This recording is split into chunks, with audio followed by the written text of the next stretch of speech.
Hello friends, welcome back to my channel Karthik Telugu news. Friends, ఇవాళ మహిళలకు ఉచిత బస్సు పథకంపై ఒక ఇంపార్టెంట్ అప్డేట్ న్యూస్ అయితే రావడం జరిగింది. దీని గురించి మరిన్ని విషయాలు ఈ వీడియోలో తెలుసుకుందాం. ఇప్పటి వరకు స్త్రీ శక్తి పథకం కింద రాష్ట్ర వ్యాప్తంగా మహిళలు సుమారు 40 కోట్ల ఉచిత ప్రయాణాలు చేశారన్నారు రవాణా శాఖ మంత్రి మండిపల్లి రాంప్రసాద్ రెడ్డి. ఉచిత బస్సు పథకాన్ని ప్రభుత్వం భారంగా కాకుండా బాధ్యతగా అమలు చేస్తోందన్నారు. స్త్రీ శక్తి పథకం ద్వారా మహిళలు ఉచితంగా ప్రయాణించడం ప్రభుత్వానికి గర్వకారణమన్నారు. ఈ పథకం అమలులో ఆర్టీసీ సిబ్బంది పాత్ర ఎంతో కీలకమని ప్రశంసించారు. కేవలం ప్రయాణికుల టికెట్లపైనే కాకుండా కార్గో సేవలను విస్తరించడం ద్వారా ఆర్టీసీ ఆర్థికంగా బలపడిందని వెల్లడించారు. ఈ కార్గో ఆదాయంలో అత్యుత్తమ పనితీరు కనబరిచిన అధికారులను గుర్తించి ప్రోత్సహిస్తున్నామన్నారు. 48,000 మంది ఆర్టీసీ సిబ్బంది కృషితో ఈ పథకం విజయవంతంగా అమలవుతోందన్నారు. విజయవాడలోని ఆర్టీసీ కార్యాలయంలో స్త్రీ శక్తి పథకంపై మంత్రి రాంప్రసాద్ రెడ్డి ఎండీ ద్వారకా తిరుమలరావుతో కలిసి సమీక్ష నిర్వహించారు. అలాగే విజయవాడ బస్టాండ్లో కొత్త కార్గో సర్వీసు భవనాన్ని మంత్రి ప్రారంభించారు. అలాగే కేవలం ఆర్టీసీ బస్సుల్లోనే కాకుండా టికెట్ల ఆదాయంపైనే ఆధారపడడం లేదని, కార్గో సర్వీసుల ద్వారా ఆర్టీసీకి ఏకంగా 200 కోట్ల రూపాయల ఆదాయం వచ్చిందన్నారు.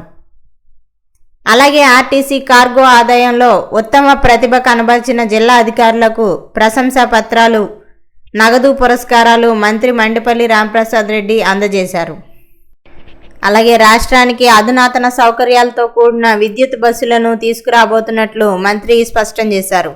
రాష్ట్రంలో త్వరలో 750 ఎలక్ట్రిక్ బస్సులు రానున్నాయని, పల్లె వెలుగు సర్వీసుల్లో కూడా ఏసీ ఉండేలా చూస్తామన్నారు. ముఖ్యమంత్రి చంద్రబాబు నాయుడు ఆదేశాల మేరకు పల్లె వెలుగు సర్వీసుల్లో కూడా ప్రయాణికులకు సౌకర్యంగా ఉండేలా ఏసీ సౌకర్యం కల్పిస్తామన్నారు. మహిళలకు ఉచిత ప్రయాణానికి అన్ని ప్రాంతాల్లో ఏసీ బస్సులు అందుబాటులోకి తెస్తామన్నారు.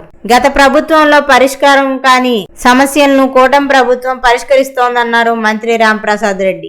రాష్ట్రంలో రవాణా రంగంలో అనేక మార్పులు రానున్నాయని, రెట్రోఫిట్మెంట్ బస్సులపై కూడా పరిశీలన జరుగుతోందన్నారు. మహిళలకు ఉచిత ప్రయాణ సౌకర్యాన్ని మరింత మెరుగుపరచడానికి అన్ని ప్రాంతాల్లో ఏసీ బస్సులను అందుబాటులోకి తీసుకురావాలని ప్రభుత్వం నిర్ణయించిందన్నారు. ఇది మహిళలకు ప్రయాణాన్ని మరింత సులభతరం చేస్తోందన్నారు.